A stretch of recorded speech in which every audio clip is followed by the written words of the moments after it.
శుభోదయం మిత్రులారా, వార్తా కథనాలపై విశ్లేషణ కార్యక్రమం టీజీటీవీ మార్నింగ్ న్యూస్ కు స్వాగతం. నేను మీ జర్నలిస్ట్ సత్య.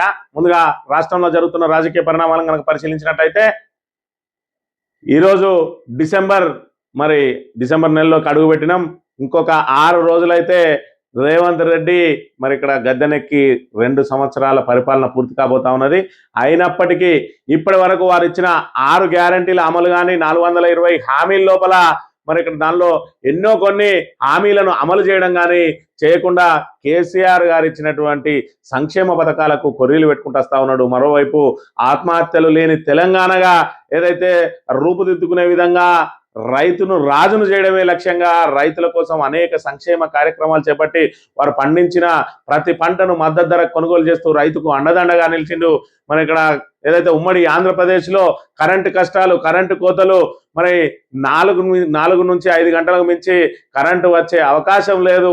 అర్ధరాత్రిళ్ళు వెళ్ళి కరెంటు ప్రమాదాలకు గురవడం, పాముకాట్లకు గురై రైతులు ఏదైతే మృత్యువాదాలు పడ్డారో వాళ్ళందరికీ అండగా నిలిచి 24 గంటల ఉచిత కరెంట్ ఇచ్చి రైతులు కూడా ఏదైతే ఆఫీస్కు వెళ్ళినట్టు వెళ్ళి మోటార్ను స్టార్ట్ చేసుకొని వచ్చి ఆ వరి పైరుకు నీళ్లను మళ్లించి మళ్ళా ఏదైతే పెందరాలే ఇంటికి వచ్చే అవకాశాన్ని కల్పించిండు కేసీఆర్. అదే విధంగా వాళ్ళకు యూరియా కొరత అనేది కూడా లేకుండా ఎప్పటికప్పుడు సమీక్షించుకొని రైతుకు సంబంధించి అన్ని రకాల ప్రయోజనాలు కలిగే విధంగా చూడమే కాకుండా ప్రమాదవశాత్తు కానీ అదే విధంగా నార్మల్గా కానీ ఏదైతే సహజ మరణం అయినప్పటికీ కూడా రైతు కుటుంబానికి అండగా ఉండడానికి రైతు బీమా లాంటి ఒక పథకాన్ని తీసుకొచ్చి భారతదేశానికే దిక్సూచిగా మారినటువంటి ఇక్కడ కేసీఆర్ పాలనను ఏదైతే అరచేతిలో వైకుంఠం చూపించి రైతులను, మహిళలను, విద్యార్థులను, ఉద్యోగులను, నిరుద్యోగులందరినీ కూడా మభ్యపెట్టి గద్దెనెక్కిన రేవంత్ రెడ్డి ప్రభుత్వం 2 సంవత్సరాలు అయినప్పటికీ ఇప్పటి వరకు కొత్త పాలసీ లేదు, కొత్త పథకం లేదు. కానీ ఉన్న సంక్షేమ పథకాలకు మంగళం పాడి రైతుల ఆత్మహత్యలను మళ్ళీ తెర మీదకి తీసుకొని వచ్చింది. ఇలా రైతులు బలవన్ మరణాలకు పాల్పడుతున్న దుస్థితి నెలకొన్నది. మరోవైపు చూసుకున్నట్టయితే 23 నెలల నుంచి స్థానిక సంస్థల ఎన్నికలు నిర్వహించకుండా ఇక్కడ బీసీకి 42% స్థానిక సంస్థల్లో రిజర్వేషన్ కల్పిస్తామని ఊరించి ఉసూరు అనిపించి ఇవాళ కేవలం 17%కే పరిమితం చేసి బీసీలను ఇక్కడ బీసీలకు మొండి చేయి చూపించింది రేవంత్ రెడ్డి ప్రభుత్వం. ఇప్పుడు కొత్తగా మళ్ళీ ఏదో ఫ్యూచర్ సిటీ అని ఉన్న సిటీకే దిక్కులేదు రాయి అంటే ఫ్యూచర్ సిటీ అని చెప్పి దాన్ని ఏదో గ్లోబల్ రైజింగ్ అనే పేరిట ఇక్కడ ప్రజాధనాన్ని వృధా చేయడమో లేదంటే అక్కడ రియల్ ఎస్టేట్ డెవలప్ చేయడమో చేస్తూ ఉన్నది. కానీ ఇక్కడ ఏదైతే మన దగ్గర ఉన్న ఆదాయాన్ని పెంచుకోవడానికి కానీ అదేవిధంగా రైతులకే కానీ ఇతర సబ్బన్న వర్గాలకు, పేద ప్రజలకు సంక్షేమ పథకాలను సకాలంలో అందించడంలో కానీ ముందుకు రావడం లేదు. ఇప్పటికే పన్నుటాకులు 4,000 రూపాయల పెన్షన్ కోసం ఎదురు చూస్తా ఉన్నారు. మరోవైపు కళ్యాణ లక్ష్మిలో తులం బంగారం ఎప్పుడు ఇస్తారా అని చెప్పి ఎదురు చూపులు. మహిళలకు ప్రతి నెల 2,500 టంచన్గా మీ ఖాతాల్లో వేస్తానని ఎంపీ ఎలక్షన్లప్పుడు అయితే రాహుల్ గాంధీ గారు ఇతర రాష్ట్రాలకు వెళ్ళిన చోట ఆల్రెడీ తెలంగాణలో ప్రతి మహిళకి 2,500 అకౌంట్లలో ఇస్తున్నామని చెప్పి ఏదైతే ఆ బురిడి మాటలు మాట్లాడిండో ఇక్కడ దేశ ప్రజలందరూ కూడా కాంగ్రెస్కి అదే విధంగా బుద్ధి చెప్పిండు. నేటి స్థానిక సంస్థల ఎన్నికల్లో తెలంగాణ ప్రజానీకం కూడా బుద్ధి చెప్పడానికి సిద్ధంగా ఉన్నది. దానికోసమే గుర్తులు లేకుండా గ్రామ పంచాయతీ ఎన్నికలను ముందుకు తీసుకొని వచ్చిండు రేవంత్ రెడ్డి. ఇవాళ బీసీలకు అన్యాయం చేసి 17% రిజర్వేషన్ తోటి ఇవాళ బీసీల రిజర్వేషన్ ముందుకు తీసుకొచ్చి సర్పంచ్ ఎన్నికల్లో పోతున్న ఈ కాంగ్రెస్ పార్టీని ఏ విధంగానైనా గెలిపించాలనే లక్ష్యంతో ఎంతో కొంత మెజార్టీ స్థానాలు కాకుండా కనీసం ఏదైతే బీఆర్ఎస్ కు దగ్గరగా రావాలనే ఉద్దేశంతో ఇవాళ అధికార దుర్వినియోగానికి అదే విధంగా ఏదైతే సర్పంచ్ ఎన్నికల కోడ్ను కూడా ధిక్కరించి జిల్లాల పర్యటన పెట్టుకొని అనేక రకాల అభివృద్ధి కార్యక్రమాలకు శంకుస్థాపనలు చేసి ప్రజలను మభ్యపెట్టడానికి ప్రయత్నం చేస్తా ఉన్నాడు. ప్రజలందరూ కూడా గమనించాలి. ఖచ్చితంగా కాంగ్రెస్ పేరు పెట్టుకొని వచ్చిన ఏ నాయకునైనా సర్పంచ్గా నిలబడ్డ వ్యక్తిని డిపాజిట్ లేకుండా ఓడించినప్పుడే ఇక్కడ ఖచ్చితంగా బీసీలకు కానీ సబ్బన్న వర్గాలకు కానీ న్యాయం జరిగే అవకాశం ఉంటుందని చెప్పి ఇక్కడ తెలంగాణ ప్రజానీకం అంతా కూడా సిద్ధమై ఉన్నారు. ఇక మంథని నియోజకవర్గానికి వచ్చినట్టయితే మంథని నియోజకవర్గంలో ఇక్కడ కాంగ్రెస్ పార్టీ నిలబడడానికి అభ్యర్థులే దొరకని పరిస్థితులలో అర్హత లేని వాళ్ళందరినీ కూడా తీసుకొచ్చి వాళ్ళతో నామినేషన్లు వేయిస్తూ ఇక్కడ వాళ్ళ మీద ఒత్తిడి తీసుకొచ్చే ప్రయత్నం చేస్తా ఉన్నారు. ఏదైతే ఆర్ఓల మీద వాళ్ళ నామినేషన్లు ఆమోదింపజేసుకోవడానికి వరుసగా 2 సంఘటనలు చేసుకున్నాయి. రామగిరి మండలంలోని బేగంపేట క్లస్టర్లో ఇక్కడ చూసుకున్నట్టయితే బేగంపేట ఎన్నికల క్లస్టర్లో గందరగోళం నెలకొంది. గ్రామ పంచాయతీ ఎన్నికల నామినేషన్ల స్వీకరణ చివరి రోజున నాగపల్లి జీపీ 2వ వార్డు బీసీ మహిళకు రిజర్వ్ కాగా జ్యోతిరెడ్డి అనే మహిళ నామినేషన్ దాఖలు చేయడానికి వచ్చారు. ఆర్ఓ బీసీ ధృవీకరణ పత్రం అడగగా ఆ పత్రం లేకుండా నామినేషన్ స్వీకరించాలని ఒత్తిడి చేయగా నిరాకరించారు. అధికార పార్టీ నాయకులు ఉన్నతాధికారుల ద్వారా ఒత్తిడి తెచ్చి రిజర్వ్డ్ స్థానంలో జనరల్ ఫీజు తీసుకొని నామినేషన్ స్వీకరించేలా ఒప్పించినట్టు తెలిసింది. కాగా బీసీ ధృవీకరణ పత్రం లేకుండా నామినేషన్ ఆమోదింపజేయించుకోవడం కోసం అధికారులు సహకరిస్తున్నారని అక్కడ గ్రామ ప్రజల నుంచి ఆరోపణలు వెలువడుతున్నాయి. సదరు మహిళ నామినేషన్ స్వీకరించడానికి రాత్రి 7:30 గంటల వరకు హైడ్రామా కొనసాగించినట్లు విమర్శలు వినిపిస్తున్నాయి. మరి ఇక్కడ జనరల్ ఏదైతే బీసీ స్థానంలో ఇక్కడ జనరల్ మహిళలను వేయిస్తా ఉన్నారు. మరి అదే విధంగా ఏదైతే జనరల్ ఫీజు తీసుకొని బీసీలో నామినేషన్ ఎట్లా తీసుకుంటారు. మరి ఇక్కడ రాత్రి 7:30 తర్వాత వివిధ ఉన్నతాధికారులు పెద్ద ఎత్తున ఒత్తిడి తీసుకొచ్చి అసలే మంత్రి నియోజకవర్గం, ఆ మంత్రి నియోజకవర్గంలో కాంగ్రెస్ తరఫున నామినేషన్ వేసిన వాళ్ళు నామినేషన్ కొట్టుడు పోతే ఎట్లా అని చెప్పి, మరి అక్కడ స్వీకరించకపోతే ఎట్లా అని చెప్పి వాళ్ళ మీద ఒత్తిడి తీసుకొచ్చి చివరికి మరి నిన్నటి రోజున వెళ్ళి అడిగితే ఆల్రెడీ వాళ్ళు బీసీ సర్టిఫికేట్ ఇచ్చినంటారు. మరి మొన్న రాత్రి దాకా లేని బీసీ సర్టిఫికేట్ నిన్నెక్కడి నుంచి వచ్చింది. మరి అదే విధంగా ఆ బీసీ సర్టిఫికేట్ కూడా ఇప్పటిది కాదు, ఎప్పుడో 40 ఏళ్ల క్రితం ఉందట. ఇవాళ చూసుకున్నట్టయితే ఉమ్మడి ఆంధ్రప్రదేశ్ మరి ఇక్కడ నుంచి తెలంగాణ విడిపోయిన తర్వాత అనేక కులాలు కూడా కొన్ని ఓసీలుగా పేర్కొనబడతా ఉన్నాయి. ఇవాళ రెడ్డిగాళ్ల కులానికి సంబంధించిన వాళ్లకు ఎక్కడ కూడా బీసీ సర్టిఫికేట్లు ఇస్తలేరు. మరి అలాంటిది 40 ఏళ్ల కింది దాన్ని ఏ విధంగా పరిగణలోకి తీసుకున్నారు. ఇవాళ తెలంగాణ ఏర్పడ్డ తర్వాత తీసుకున్న సర్టిఫికెట్లను మాత్రమే పరిగణలోకి తీసుకోవాల్సి ఉండగా ఎప్పుడో చదువుకునేటప్పుడు మరి అప్పుడు మాన్యువల్ గా అనేక అవకతవకలతో తీసుకున్న సర్టిఫికేట్ ను ఇవాళ కనీసం దాన్ని సర్టిఫై మరి ఎంఆర్ఓ తోటి సర్టిఫై చేయించకుండా గెజిటెడ్ ఆఫీసర్ తోటి సర్టిఫై చేయకుండా ఇవాళ మరి అక్కడ ఓసీ కులానికి సంబంధించిన వాళ్ళను బీసీగా నిలబెట్టి ఇక్కడ ఇంత పెద్ద ఎత్తున అవకతవకలు పాల్పడతా ఉంటే మరి నిన్నటి రోజున స్క్రూటినీ సందర్భంగా కూడా పెద్ద ఎత్తున అవకతవకలు జరిగిన ఇదే బేగంపేట క్లస్టర్ లో అనే విషయాన్ని కూడా మనం ఇక్కడ గమనించాలి. ఇక్కడ చూసుకున్నట్టయితే గండి సత్యనారాయణ అనే మరి ఇక్కడ క్యాండిడేట్ 4వ వార్డులో పోటీ చేస్తా ఉన్నాడు. ఆయన మీద మైలార అనిల్ అన్నట్టు ఆయన పోటీ చేస్తా ఉంటే ఆయన ఏదైతే డిక్లరేషన్ ఉన్నదో ఆ డిక్లరేషన్ లో మరి ఇక్కడ కేసులు ఏమీ లేవు అని చెప్పి ఏదైతే పేర్కొన్నారో దానికి సంబంధించి మరి ఇక్కడ ఆల్రెడీ కేసులు ఉన్నాయి అని చెప్పి మరి గండి సత్యనారాయణ ఇక్కడ దానికి సంబంధించిన ఆధారాలను తీసుకొని పోయి చూపించడం జరిగింది.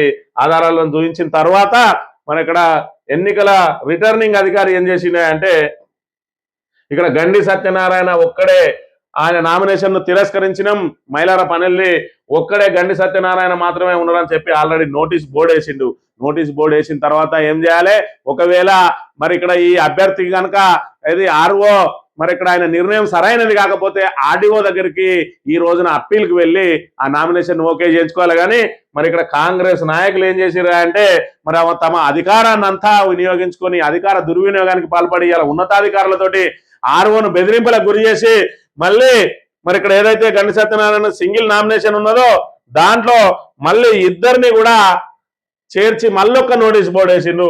ఇక్కడ గండి సత్యనారాయణ అదేవిధంగా మైలార పనిల్ ఇక్కడ ఏ విధంగా అయితే ఒక్కడే అని చెప్పి ఆల్రెడీ నోటీస్ బోర్డు వేసి ఇక్కడ సంతకం చేసి రిటర్నింగ్ ఆఫీసర్ ముద్ర కూడా వేసి ఆ తర్వాత మళ్ళీ ఏ విధంగా ఇక్కడ ఇద్దరు పేర్లను పెడతారు. ఒకటే ఆర్ఓ తన తీసుకున్న నిర్ణయాన్ని మళ్ళీ సమీక్షించుకునే అవకాశం లేకున్నా కూడా అది తప్పో ఒప్పో రిటర్నింగ్ ఆఫీసర్ ఈజ్ ఫైనల్. మరి రిటర్నింగ్ ఆఫీసర్ ఒక్కసారి తన అభిప్రాయాన్ని ప్రకటించి నోటీస్ బోర్డులో వేసిన తర్వాత వీళ్ళు ఎవరైతే ఆ తిరస్కరణకు గురైందో ఆ నామినేషన్ ఆర్డీఓ దగ్గరికి అప్పీల్కి వెళ్ళి వాళ్ళకి సంబంధించిన ఆధారాలు చూపించి అక్కడి నుంచి వాళ్ళు నామినేషన్ తీసుకోవాలి కానీ నామినేషన్ ఆమోదింప చేసుకోవాలి. కానీ ఇక్కడ ఆర్ఓ మీద ఒత్తిడి తీసుకొచ్చి ఈ రకంగా అవకతవకలు పాల్పడడం ఏంది, ఈ రకంగా ప్రజాస్వామ్యం కూని అయితా ఉన్నది రామగిరి మండలంలో. మరి మొన్నటికి మొన్న ఏదైతే నామినేషన్ల చివరి రోజు 7:30కు ఆమె నామినేషన్ తీసుకొని ఏదైతే జనరల్ ఫీజు తీసుకుంటారో తెల్లారి బీసీ సర్టిఫికేట్ ఉన్నదంటారు. ఎప్పటిదో చిన్నప్పటి బీసీ సర్టిఫికేట్ కనీసం ఆ కులం ఇప్పుడు అందులో ఉన్నదా లేదా అని ఎవరు దాన్ని సర్టిఫై చేయాలి. మరి కొత్తగా సంబంధించి తెలంగాణ ఏర్పడ్డ తర్వాత సర్టిఫికెట్ ఎందుకు తీసుకురాలేకపోయినారు, కనీసం గెజిటెడ్ ఆఫీసర్ తో కూడా సంతకం లేకుండా ఈ విధంగా ఆర్ఓ మీద ఒత్తిడి తీసుకొస్తా ఉన్నారు. అంటే రేపటి రోజున పంచాయతీ ఎన్నికల నిర్వహణ సందర్భంగా మరి ఇక్కడ బూతులు క్యాప్చర్ చేయరా వీళ్ళు అనే విషయాన్ని కూడా ఒకసారి గమనించాలి. ఆర్ఓలు మరి అసిస్టెంట్ ఆర్ఓలు మరి ఇక్కడ పోలింగ్ ఆఫీసర్లు అందరినీ కూడా అధికారంతో బెదిరిస్తూ మీ ఉద్యోగాలకు మరి ఎసరస్తుందని చెప్పి బెదిరించి మరి ఈ రకంగా అవకతవకలు చేస్తా ఉంటే ఉన్నతాధికారులు కళ్ళు మూసుకొని ఉంటా ఉన్నారు. మంతని ఆర్డీఓకు విషయం అంతా చెప్తే ఆ ఆర్ఓకు సంబంధించి మరి నేనేమి చేయలేను, మీరు కలెక్టర్కు ఫిర్యాదు చేయమంటా ఉన్నాడట. మరి ఈ రకంగా నడుస్తా ఉన్నది మంతని నియోజకవర్గంలో ప్రజాస్వామ్యం. మరి ఇక్కడ పరిడవిల్లుతుందా, ప్రజాస్వామ్యాన్ని కూనీ చేస్తా ఉన్నదా? ఒక్కసారి మంతని ప్రజానీకం, యావత్ తెలంగాణ ప్రజానీకం గమనించాలి. ఈ రకంగా ఒక్కటే ఆర్ఓ ముందుగా మరి ఏ విధంగా అయితే ప్రకటన చేసిండో ఆ ప్రకటనకు ఖచ్చితంగా కట్టుబడి ఉండాల్సిందే. అది తప్పైనా ఒప్పైనా మరి దాని మీద సమీక్షించే అధికారం ఆడిఓకు ఉంటది. కానీ మరి ఇక్కడ మొదట ప్రకటించి ఆల్రెడీ నోటీస్ బోర్డు వేసి వెంటనే అధికార పార్టీ నాయకులు ఒత్తిడి తేవడంతో మళ్ళీ వెంటనే ఇద్దరు పేర్లు ఏ విధంగా వేసిండు, ఈ ఆర్ఓ మీద ఖచ్చితంగా చర్యలు తీసుకోవాలి. అదే విధంగా మరి ఇక్కడ మంతని నియోజకవర్గంలో మరి ఎన్నికలు సజావుగా ప్రజాస్వామ్యయుతంగా జరిపించాల్సిన బాధ్యత ఈ జిల్లా కలెక్టర్ మీద ఉన్నది. లేదు నేను కూడా కాంగ్రెస్ కే మరి ఇక్కడ తలొగ్గక తప్పది అని అనుకుంటే ప్రజాస్వామ్యం పూర్తిగా కూని అయ్యే అవకాశం ఉంటుంది. కాబట్టి కలెక్టర్ దీని మీద ప్రత్యేక దృష్టి సారించాలి.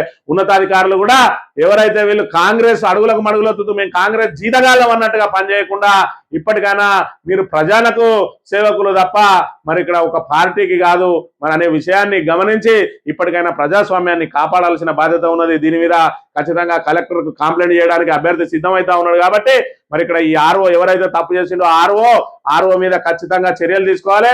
అదే విధంగా ఈ నిర్ణయాన్ని జిల్లా ఎన్నికల అధికారిగా ఆయన సమీక్షించి ఖచ్చితంగా దీని మీద తన నిర్ణయాన్ని తీసుకోవాలి. ఎందుకంటే ఆర్ఓ రెండు నిర్ణయాలు తీసుకున్నాడు కాబట్టి దాన్ని సమీక్షించే అధికారం జిల్లా ఎన్నికల అధికారికి ఉంటుంది. కాబట్టి ఖచ్చితంగా దీని మీద మరి సమీక్షించి మరి ప్రజాస్వామ్యాన్ని కాపాడాల్సిన బాధ్యత జిల్లా కలెక్టర్ మీదనే ఉన్నదని చెప్పి మరి ఇక్కడ ఖచ్చితంగా కోరుతా ఉన్నాం. వార్తా కథనాలను కనుక పరిశీలించినట్లయితే ముందుగా నమస్తే తెలంగాణలో 2 ఏళ్ల పాలన, సంక్షేమం ఆక్రందన, మానవీయ పథకాలు ఆపివేయడమే మార్పు, కేసీఆర్ హయాంలో గొప్పగా అమలు చేసిన పథకాలు, పసిగుడ్డు నుంచి పండు ముసలికి అందిన సంక్షేమ ఫలాలు, ప్రజాపాలన పేరిట గద్దెనెక్కి పథకాలు నిలిపివేసిన కాంగ్రెస్, 2 ఏళ్లుగా గర్భిణులు బాలింతలకు అందిన స్కీములు, బడిపిల్లల బ్రేక్ఫాస్ట్, సామాజిక వర్గాలకు సాయం నిలిపివేత, ఆనవాళ్లు చెరిపేసే ఆతృతలో మానవత్వం మరిచిన పాలన, ఉన్న పథకాలు ఆపి ఉత్తముచ్చలు చెప్తున్న కాంగ్రెస్ నేతలు, పాలనలో రాజనీతిజ్ఞత కాదు, కనీస విఘ్నత కూడా లేదు, కాంగ్రెస్ నమ్మితే నట్టేట ముంచిందని ప్రజల ఆవేదన అని చెప్పి 2 ఏళ్ల పాలనకు సంబంధించి సంక్షేమం ఆక్రందన అని చెప్పి మానవీయ పథకాలు కూడా మరి ఇక్కడ నిలిపివేసిన పరిస్థితిని మనం ఇక్కడ చూడాలి. ఇవాళ కేసీఆర్ హయాంలో జరిగిన సంక్షేమ పథకాలకు మేము అంతకు రెట్టింపిస్తామన్నారు. మరి ఇక్కడ ఏదైతే ఆ 10,000 రూపాయల రైతు బంధు ఇస్తా ఉన్నాడో నేను 15,000 రూపాయలు ఇస్తా అన్నాడు. అదే విధంగా 1,00,000 రూపాయలు రుణమాఫీ చేసిన కేసీఆర్ నేను 2 లక్షల రూపాయలు రుణమాఫీ చేస్తా అన్నాడు. మరి అదే విధంగా పెన్షన్ 2,000 ఇస్తా అన్నాడు, నేను 4,000 ఇస్తా అన్నాడు. దళిత బంధు ఆయన 10 లక్షలు ఇస్తా ఉన్నాడు, నేను 12 లక్షలు ఇస్తా అన్నాడు. బీసీ బంధుకు కూడా మేము గ్యారంటీ ఇస్తామన్నాడు. అదే విధంగా ప్రతి మహిళకి 2,500 ఇస్తా అన్నాడు. ఆడబిడ్డలకు ఏదైతే విద్యార్థులకు స్కూటీలు ఇస్తా అన్నాడు.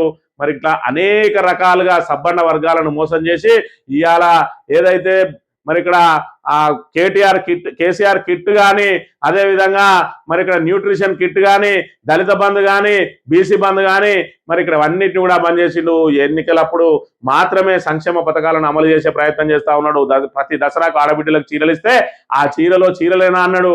2 సంవత్సరాలు ఊరించి ఉసూరుమని అంగన్వాడీ ఆయాలకు ఏదైనా అయితే ఉంటుందో యూనిఫామ్లు ఆ రకమైన యూనిఫామ్లను తీసుకొని వచ్చి ఇవాళ ఆడబిడ్డలకు ఇచ్చి వాళ్ళ ఆత్మగౌరవాన్ని దెబ్బతీసిన పరిస్థితి ఉన్నది. ఇవాళ మరి ఇక్కడ ఈ రకంగా ఏదైతే రేవంత్ రెడ్డి పరిపాలన ఏ విధంగా ఉన్నది, నాట్లప్పుడు ఆ రోజు రైతు బంధు ఇచ్చింది కేసీఆర్, ఇలా ఓట్లప్పుడు మాత్రమే ఈయన ఏదైతే బతుకమ్మ చీరలు కానీ అదేవిధంగా రైతు భరోసా కానీ మరి ఇక్కడ అనేక రకాల ఏ పథకం చేయాలన్నా కూడా అది ప్రతి ఏటా పారదర్శకంగా అమలయ్యే అవకాశం లేదు, ప్రతి నెల వచ్చే అవకాశం లేదు.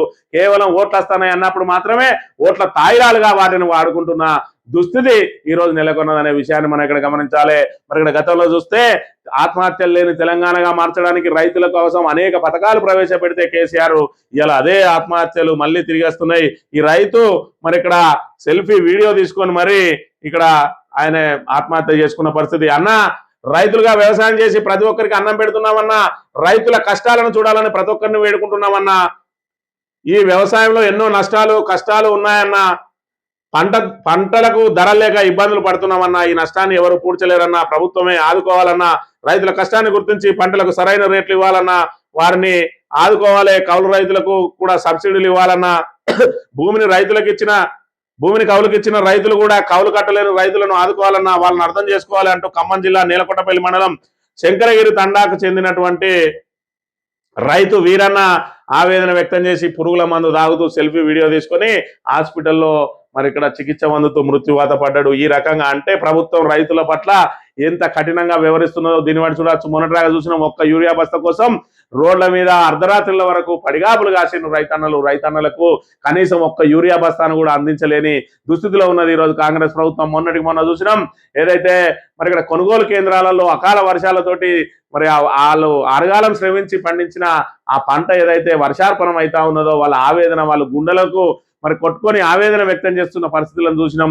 ఇలా చూసుకుంటే పత్తి పంటను తేమ పేరుతోటి అదేవిధంగా ఎకరాకు 7 క్వింటాల కంటే ఎక్కువ కొనమని చెప్పి అనేక రకాలుగా వాళ్ళను ఇబ్బందులు పెడితే వాళ్ళ దళారులకు వడ్డీకి పావు చేరుకుని అమ్ముకునే దుస్థితిని తీసుకొచ్చింది ఇలా కాంగ్రెస్ ప్రభుత్వం. ఇలా కాంగ్రెస్ ప్రభుత్వం హయాంలో మరి ఏ వర్గం సంతోషంగా ఉన్నదా అని అంటే ఒక కాంగ్రెస్ వర్గం మాత్రమే సంతోషంగా ఉన్నది.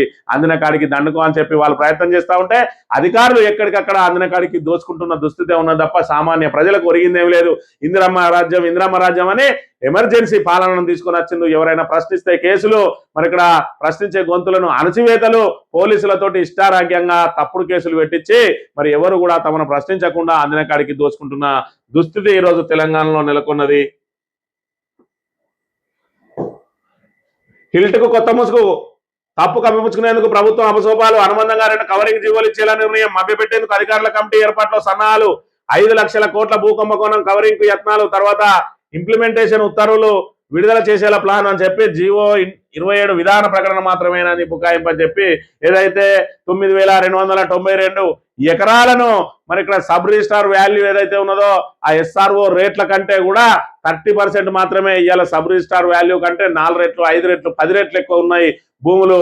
కానీ అలా ఎస్ఆర్ఓ రేట్ల 30%కే ఆ భూములను అడ్డగోలుగా అమ్మడానికి 5 లక్షల కోట్ల విలువ కలిగినటువంటి భూమిని 5,000 కోట్లకే మరి తమ అనుయాయులకు దారాదత్తం చేసి పెద్ద భూ స్కామ్ కు పాల్పడబోతా ఉన్నదని చెప్పి బీఆర్ఎస్ ఏదైతే బట్టబయలు చేసిందో దాన్ని కప్పిపుచ్చుకునేందుకు ఇక్కడ ఏదైతే కేబినెట్ సబ్ కమిటీ ఆమోదం మేరకే, అధికారుల కమిటీ ఇచ్చిన నివేదిక మేరకే మరి ఇక్కడ ఆ భూములను ఖచ్చితంగా మేము ఉపాధి పెంచడం కోసం ఉపయోగిస్తామని చెప్పి మరి ఇక్కడ ఏదైతే ప్రభుత్వ భూములను తీసుకొచ్చి పరిశ్రమలకు ఏదైతే ఇచ్చిందో ఆ పరిశ్రమలు అక్కడి నుంచి తరలిన సమయంలో ఆ భూములన్నింటినీ కూడా ప్రభుత్వానికి హ్యాండ్ ఓవర్ చేయాల్సి ఉండగా ఆ ప్రభుత్వం దాన్ని తీసుకొని ప్రజా అవసరాలకు వినియోగించాలి. కానీ మీరే తీసుకొని 30% ఎస్ఆర్ఓ వాల్యూ ఇస్తే చాలు, మీరు అపార్ట్మెంట్లు కట్టుకోండి, ఇండ్లు కట్టుకొని, అమ్యూజ్మెంట్ పార్కులు కట్టుకొని, మీరు ఎంటర్టైన్మెంట్ కోసం కట్టే హాళ్ళు కట్టుకొని, సినిమా హాళ్ళు కట్టుకొని, ఏమైనా చేసుకొని 30% ప్రభుత్వానికి కట్టుని మిగతా ఏమన్నా ఉంటే మా జేబులకు కట్టునని చెప్పి పెద్ద ఎత్తున స్కామ్ కు తెరలేపిండో అది కాంగ్రెస్ లో ప్రకంపనలు లేపుతా ఉన్నది. దానిలో ఉన్న మంత్రులే మరి వ్యతిరేకిస్తా ఉన్నారు. ఇంత పెద్ద ఎత్తున ఈ దోపిడీ ఏంది కథ ఏందని చెప్పి వాళ్ళే విస్మయం వ్యక్తం చేస్తున్న దుస్థితి నెలకొన్నదట ప్రస్తుతం అనే విషయాన్ని మనం ఇక్కడ గమనించాలి. ఏది ఏమైనప్పటికీ కూడా ఇవాళ 5 లక్షల భూ కుంభకోణానికి సంబంధించి పెద్ద ఎత్తున మరి ఇక్కడ బీఆర్ఎస్ ఏదైతే బట్టబయలు చేసిందో రాబోయే రోజులలో ఆ భూములను తిరిగి తీసుకుంటామని హెచ్చరించడంతో భూములను కొనుగోలు చేసి అప్పనంగా ఎవరైతే వాళ్ళ కోట్ల లంచాలు ఇస్తారో వాళ్ళు కూడా మరి వెనకాడుతున్న పరిస్థితి. ఎందుకంటే ఎస్ఆర్ఓ రేట్లు అనేది మరి ఇక్కడ అథెంటిక్ గా ఉంటుంది. రేపటి రోజున దాని మీద కొట్లాడచ్చు, కానీ లంచం ఇచ్చిన పైసల కోసం ఏం కొట్టాడతాం? ఇలా కోట్లకి ఇస్తే భూములు రేపు రాబోయే ప్రభుత్వం లాక్కుంటే ఎట్లా అని చెప్పి వాళ్ళు కూడా వెనకాడుతున్నారట. మొత్తానికైతే లక్షల కోట్ల స్కామ్ కు తాత్కాలికంగా బీఆర్ఎస్ బ్రేక్ వేయగలిగిందనే విషయాన్ని మనం ఇక్కడ గమనించాలి. ఎన్నికల కోడ్ ఎగతాళి, సీఎం పర్యటన కోసం నియమావళి ఉల్లంఘన, హుస్నాబాద్ లో 3న ముఖ్యమంత్రి రేవంత్ సభ, కోట్ల విలువైన పనులకు శంకుస్థాపనలు, గ్రామ పంచాయతీ ఎన్నికల కోడ్కు విరుద్ధం, ఎన్నికల్లో కాంగ్రెస్ లబ్ధి పొందేందుకే పర్యటన, అధికార పార్టీ తీరుపై సర్వత్రా విమర్శలు వెల్లువ. జూబ్లీహిల్స్ ఉప ఎన్నికల్లో చూసినాం, గల్లీ తిరిగిండు మరి ఇక్కడ రేవంత్ రెడ్డి, అధికారాన్ని విచ్చలవిడిగా దుర్వినియోగం చేసిండు. అదే విధంగా ఏదైతే ఎలక్షన్ కమిషన్ కూడా కళ్ళకు గంతలు కట్టుకొని తిరిగింది. పోలీస్ అధికారులు అయితే మేము కాంగ్రెస్ పార్టీ కార్యకర్తలమే, వాళ్ళ కోసమే పనిచేస్తున్నాం అన్నట్టుగా తిరిగిండు. మరి ఇవాళ చూసుకుంటే గ్రామ పంచాయతీ ఎలక్షన్లో కూడా జిల్లా తిరిగి ఇవాళ గ్రామ పంచాయతీలలో కాంగ్రెస్ కార్యకర్తలను నాయకులను గెలిపించుకోవడం కోసం ఇవాళ అనేక తాయిలాలు ప్రభుత్వ పరంగా ఇవ్వడానికి ఇవాళ ఎన్నికల కోడ్ను యథేచ్ఛగా మరి ఇక్కడ ఉల్లంఘించే ప్రయత్నం చేస్తా ఉన్నాడు. సీఎం అంటే హుందాతనం లేదు, అసలు సీఎం అంటే మరి ఇక్కడ ప్రజలకు గౌరవమే లేకుండా చేసిన రేవంత్ రెడ్డి ఇవాళ రాష్ట్రాన్ని భ్రష్టు పట్టిస్తున్న పరిస్థితిని అయితే మనం ఇక్కడ చూడవచ్చు. రాహుల్ హిల్ట్పై మాట్లాడదేం, దేశంలో అతిపెద్ద కుంభకోణంపై స్పందించలేందుకు, 5 లక్షల కోట్ల అవినీతిలో మీకు భాగస్వామి ఉన్నట్లయినా కాంగ్రెస్ అనుయాయులకు కార్చౌకగా ప్రభుత్వ భూమి, 1000 కోట్ల ఆస్తుల మార్పిడికి 45 రోజుల్లోనే అనుమతుల, తెలంగాణ ఆస్తిని కాంగ్రెస్ కు ఏటీఎంలా మారిస్తే ఊరుకో, రాహుల్ గాంధీకి బీఆర్ఎస్ వర్కింగ్ ప్రెసిడెంట్ కేటీఆర్ లేక అని చెప్పి 5 లక్షల కోట్ల భూ కుంభకోణానికి సంబంధించి ఇంత పెద్ద ఎత్తున జరుగుతూ ఉంటే మరి ఇక్కడ కాంగ్రెస్ అధినేతగా మీరు ఎందుకు స్పందించరు? ఇవాళ దీనిలో మీకు కూడా వాటా ఉన్నదా? తెలంగాణ ఇప్పుడు మరొక ఏదైతే నానుడి ఉన్నది ఇవాళ మొత్తం ఆ భారతదేశంలో ఉన్న కాంగ్రెస్ మొత్తం తెలంగాణ రాష్ట్రమే చేస్తా ఉన్నదట. అక్కడ ఎంతైనా దోచుకో, కొంత మాకు పంపించుకో అన్నట్టుగా నడుస్తా ఉన్నది. అందుకే ఢిల్లీలో మూటకు మోయడానికే ఎప్పటికప్పుడు రేవంత్ రెడ్డి ప్రత్యేక విమానాలలో వెళ్ళి వస్తా ఉన్నాడు అని చెప్పి కూడా ఆరోపణలు వెలువడుతున్న పరిస్థితిని మనం ఇక్కడ గమనించాలి. ఎస్సీ జేఏసీ ఆవిర్భావం, చైర్మన్ గా బైరి వెంకటేశం ఏకగ్రీవ ఎన్నిక, 20% రిజర్వేషన్ల సాధన కోసం ఏకమైన ఎస్సీ కుల సంఘాలట. బీసీలకు మరి ఇక్కడ ఎస్సీ కుల సంఘాలకు ఎస్సీలకు సంబంధించి చట్టబద్ధమైన రిజర్వేషన్ ఉన్నది. అయినప్పటికీ కూడా వాళ్ళందరూ కూడా మరి జేఏసీగా ఏర్పడి వాళ్ళు 20% సాధించుకోవడానికి ప్రయత్నం చేస్తే మనకు న్యాయబద్ధంగా రావాల్సిన ఆ రిజర్వేషన్ రాకుండా 17%కే పరిమితమైన 42% ఇస్తా అని ఊరించి ఉస్సూరు అనిపించిన కాంగ్రెస్ ప్రభుత్వాన్ని ఇంకా నమ్ముదామా? బీసీలు ఒకసారి ఆలోచన చేసుకోవాలి. ఇక 3000 ఎకరాల ఆంపాట్, 2 ఏళ్లుగా అటవీ భూముల్లో కాంగ్రెస్ నేత పోడు, 1,00,000కే ఎకరం భూమి విక్రయిస్తున్న వైనం. భూపాలపల్లి జిల్లాలో కాంగ్రెస్ నేత అక్రమం అన్ని తెలిసినా అడ్డుకోలేకపోతున్న అధికారులు. దశాబ్దాల పోడుకు చరమగీతం పాడిన కేసీఆర్ అని చెప్పి మరి పోడు భూములు ఏవైతే ఉన్నాయో మరి గిరిజనులు పోడు చేసుకుంటే వాళ్ళకే పట్టాలు ఇవ్వాలని గత ప్రభుత్వం మరి అనేక మందికి పట్టాలు చేసి గిరిజనులకు భూముల మీద హక్కులు కల్పించింది. ఇవాళ మళ్ళీ భూపాలపల్లి జిల్లాలో కాంగ్రెస్ నాయకుడు సుమారు 3,000 ఎకరాలను అవన్నిటిని అడవిని నరికేసి పోడు భూములుగా మార్చి వాటిని 1,00,000 ఎకరం అమ్ముతా ఉన్నాడట. అంటే ఏదైతే పప్పు బెల్లాల పంచక తింటా ఉన్నారు తెలంగాణ రాష్ట్రాన్ని కాంగ్రెస్ నాయకులు అనే విషయాన్ని మనం ఇక్కడ గమనించాలి. ఏదైతే ఈ 17% రిజర్వేషన్ కోసం ఈ 46 జీవో ఏదైతే జారీ చేసారో బీసీలకు, ఆ జీవో మరి ఇక్కడ దానిలో పూర్తిగా అవకతవకలు ఉన్నాయని చెప్పి సాక్షాత్తు బీసీ కమిషనే తప్పుపడతా ఉన్నది. అనేక ప్రశ్నలు లేవనెత్తుతా ఉన్నది. జీవో 46 లో అనేక తప్పులు. డెడికేటెడ్ కమిషన్ కేవలం బీసీ రిజర్వేషన్కే పరిమితం. అది ఎస్సీ ఎస్టీ రిజర్వేషన్లు ఎలా సిఫారసు చేసింది? కాంగ్రెస్ సర్కార్కు తెలంగాణ బీసీ కమిషన్ ప్రశ్నలు, రిజర్వేషన్ల పునఃసమీక్షించాలని చైర్మన్ డిమాండ్ అని చెప్పి మరి ఇక్కడ డెడికేషన్ కమిషన్ వేసి బీసీలకు సంబంధించిన వాళ్ళ ఏదైతే వాళ్ళ స్థితిగతుల మీద అధ్యయనం చేసి వాళ్ళకి ఎంతవరకు రిజర్వేషన్ కల్పిస్తే మరి ఇక్కడ ఉంటుందని చెప్పి అది కూడా 50% మించకుండా చట్టబద్ధంగా ఉన్న ఎస్సీ ఎస్టీలకు ఏదైతే ఉన్నాయో వాటితో పాటు వీళ్ళకి రిజర్వేషన్లను 50% దాటకుండా చేయాలి. మరి ఎస్సీ ఎస్టీలకు కూడా గింత ఇవ్వాలని చెప్పి ఈ డెడికేషన్ కమిషన్ ఎట్లా చేసింది? దీనికి ఏం హక్కున్నది? మరి అదే విధంగా మీరు 17%కి ఎందుకు పరిమితం చేశారని చెప్పి కూడా ప్రశ్నిస్తున్న పరిస్థితిని మనం చూడొచ్చు. ఇక సాక్షి దినపత్రిక విషయానికి వస్తే సిటీని క్యూర్ చేయాల్సిందేనంట. ఓఆర్ఆర్ వెలుపల ప్రాంతాన్ని నెట్ జీరో సిటీగా అభివృద్ధి చేయడమే లక్ష్యం. క్యూర్ ప్యూర్ రేర్ సంపన్న సమానత్వ తెలంగాణ కోసం త్రిముఖ సూత్రావళి. క్యూర్ కింద శాస్త్ర సాంకేతిక పరిశోధక రంగాలపై ఫోకస్, సమీకృత పారిశ్రామిక ప్రగతి ప్యూర్, గ్రామీణ ఆర్థిక వ్యవస్థకు రేర్ ఆర్థిక ముఖ చిత్రాన్ని మార్చేందుకు హైదరాబాద్ గ్లోబల్ హబ్. పేరు గొప్ప ఊరు దిబ్బ అన్నట్టు రేవంత్ రెడ్డి పేర్లు మాత్రం ఏదైతే ఆ తెలంగాణ రైజింగ్ అనేది ఒకటి పెడతాడు. ఆ తర్వాత 2047 విజన్ డాక్యుమెంట్ అట. 2047 లోపల తెలంగాణను ఈ విధంగా మేము అభివృద్ధి చేయాలంటాడు. తెలంగాణ 2047 నాటికి మరి ఇక్కడ నువ్వు ఉండేది అన్నాడు, పోయేది అన్నాడు. ఇంకొక 2 సంవత్సరాలు అయితే మీ కాంగ్రెస్ చరిత్ర సమాప్తం కాబోతా ఉన్నది. దానికోసం ఇవాళ కేవలం ఫ్యూచర్ సిటీ మీదనే దృష్టి పెడతాను. తెలంగాణ ప్రజలారా ఒక్కసారి ఆలోచన చేయాలి. కేవలం ఫ్యూచర్ సిటీ మీద మాత్రమే ఎందుకు దృష్టి పెడతా ఉన్నారు అని అంటే ఆ ఫ్యూచర్ సిటీ కోసం కేటాయించిన భూములకు పక్కనే మరి పెద్ద ఎత్తున వీళ్ళు కొనుగోలు చేసిండ్రు. మరి ఇక్కడ వీళ్ళకు ఉన్న సమయం 2 సంవత్సరాలు మాత్రమే. ఈ 2 సంవత్సరాల లోపలనే అక్కడ ఫ్యూచర్ సిటీలో పరిశ్రమలు వస్తున్నాయి అని చెప్పి అక్కడ శంకుస్థాపనలు చేయాలి. వెంటనే వాళ్ళ భూముల ధరలకు రెక్కలొస్తాయి. అవన్నిటిని కూడా అమ్ముకోవాలి, సొమ్ము చేసుకోవాలి.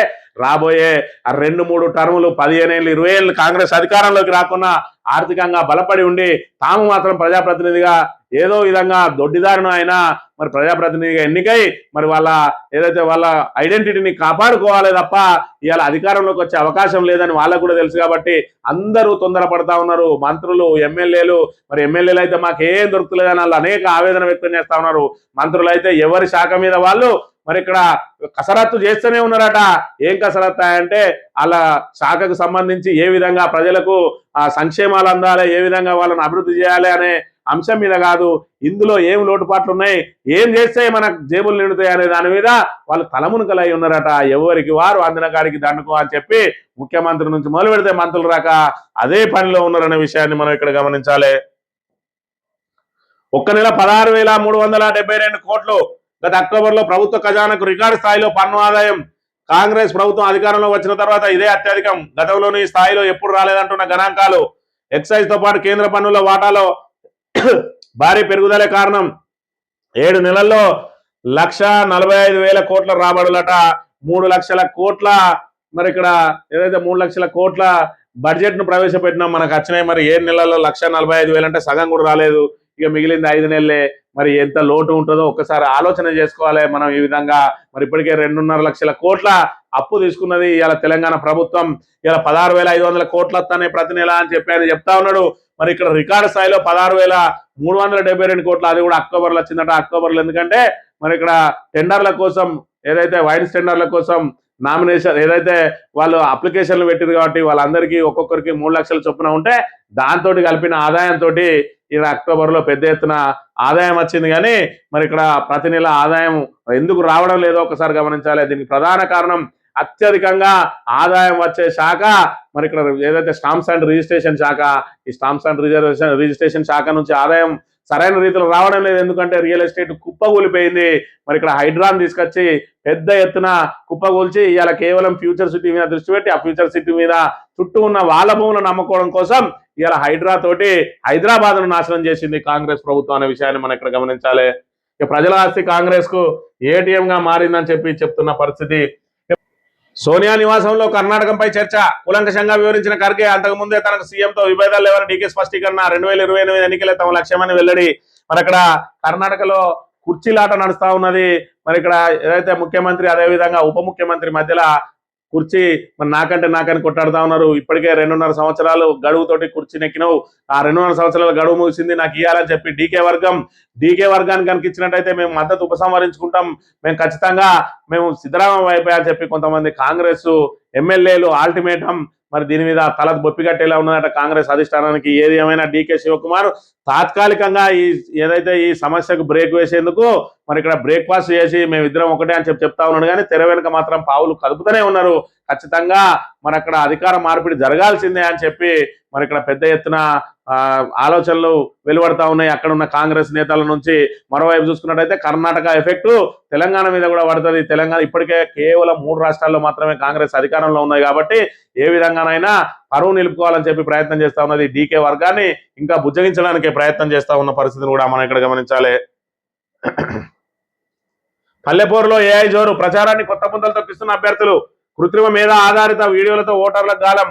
ప్రత్యర్థిపై సెటర్లు, ప్రతి ఒక్కరిని ఆకట్టుకునే మీమ్స్, సెల్ ఫోన్లు, సోషల్ మీడియాలో సందేశాలు, విన్నపాలు, ప్రత్యేకంగా ఏజెంట్ల నియామకం, విద్యార్థులు సైతం బిజీ అని చెప్పి మరి ఇక్కడ ఆల్రెడీ పల్లెల్లో కూడా ఏఐ విస్తరించింది. ఇవాళ ప్రచారం అనేది ఇంటింటికి వెళ్ళి ఏదైతే వ్యక్తిగత ప్రచారం చేస్తారో ఇలా సోషల్ మీడియాను వాడుకుంటే కూడా ప్రతి ఇంట్లో ప్రతి వ్యక్తి చేతిలో కూడా ఇవాళ సెల్ ఫోన్ ఉన్నాయి కాబట్టి మరి ఇక్కడ సోషల్ మీడియాను విస్తృతంగా వాడాలని మరి ఇక్కడ యువత ఏదైతే ఉన్నారో ఆ యువత అదే ప్రయత్నంలో ఉన్నారట. ఆంధ్రజ్యోతి విషయానికి వస్తే రేపటి కోసం రైజింగ్ సమ్మిట్ పై మంత్రులతో సీఎం సమీక్ష అట. మరి నియోజకవర్గానికి ఎంఎస్ఎంఈ పార్కు మహిళల కోసం ప్రత్యేకంగా అభివృద్ధి చేస్తాం. మాటలు మాత్రం బ్రహ్మాండమైనటువంటి మాటలు ఉంటాయి కాంగ్రెస్ దగ్గర, చేతలు మాత్రం శూన్యం అనే విషయాన్ని గమనించాలి. 71,550 కోట్లు 2 ఏళ్లలో మద్యం విక్రయాలు ఇవి. 724 లక్షల కేసుల లిక్కర్, 960 లక్షల కేసుల బీర్లు, 23-25 మద్యం విధానంలో భారీగా అమ్మకాలు. మద్యం ఆదాయంలో 20% ప్రభుత్వ ఖజానాకు. ముగిసిన పాత విధానం నేటి నుంచి కొత్త దుకాణాలు. జిహెచ్ఎంసీ పరిధిలో ఏటా లైసెన్స్ ఫీజు 1,10,00,000. మద్యం అమ్మకాన్ని బట్టి స్లాబులుగా ఇతర ఫీజులు. లైసెన్స్ రుసుములు 6వ వంతు ఇప్పటికే వసూలు. మరి ఇక్కడ మొత్తం రాష్ట్రాన్ని ఎవరు చేస్తున్నారా అంటే కేవలం మందుబాబులు మాత్రమే చేస్తా ఉన్నారు. అందుకే ఓ సినిమాలో చెప్తారు ఐఆమ్ ట్యాక్స్ పేయర్ అని. మరి ఈ రకంగా ఉన్నది. ఇలా మద్యం మీద మాత్రమే ఆధారపడి ఉన్నది. ఇంకా మద్యాన్ని ఏ విధంగా పెంచాలంటాడు.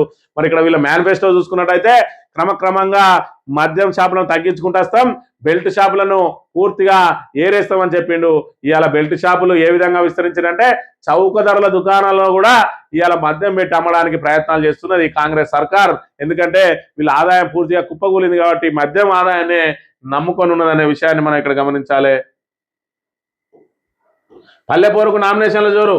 4,236 సర్పంచ్లకు 25,654, 37,440 వార్డులకు 82,276 సర్పంచ్ కు సగటున 6 నామినేషన్ దాఖలు చేసిరు. 3వ తేదీ మొదటి విడత 3వ తేదీ వరకు 3వ తేదీన నామినేషన్ల ఉపసంహరణ ఉన్నది కాబట్టి ఆ రోజు తెలుస్తుంది ఎంతమంది ఇక్కడ బరిలో నిలవబోతారన్నది. ఇక ఈనాడు దినపత్రిక విషయానికి వస్తే వన్డే కింగ్ కోహ్లీ సిక్సర్లను మొదటి స్థానంలో నిలిచిందట. ఇవాళ రోహిత్ శర్మ సిక్సర్ల ఫార్మాట్ లో అత్యధిక సిక్స్లతోటి పాకిస్తాన్ మాజీ ఓపెనర్ షాహిద్ ఆఫ్రిది 351 ఉంటే రోహిత్ శర్మ 352.